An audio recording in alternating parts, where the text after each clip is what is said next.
Want to build your own PC but don't know where to start? Let's do it step by step. First, a clean table, one screwdriver, and take your time, no rushing. Lay out your parts: motherboard, CPU, RAM, SSD, power supply, GPU, and a cooler.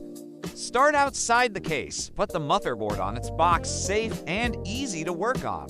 Open the socket, line up the tiny corner marker, and drop the CPU in no force. One small dot of thermal paste in the middle. That's it, don't paint the whole thing. Mount the cooler and tighten evenly like a crisscross pattern so pressure stays balanced.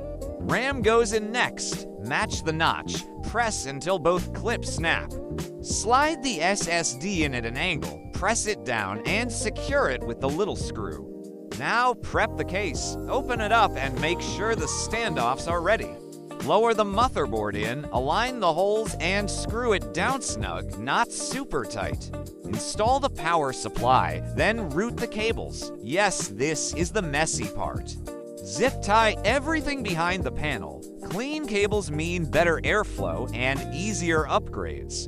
Time for the GPU. Push it in until the latch clicks, then connect its power cable. First boot, plug in power and hit the button. If fans spin, good sign. And it lives. After this, install your OS and drivers. Congrats, your PC is built.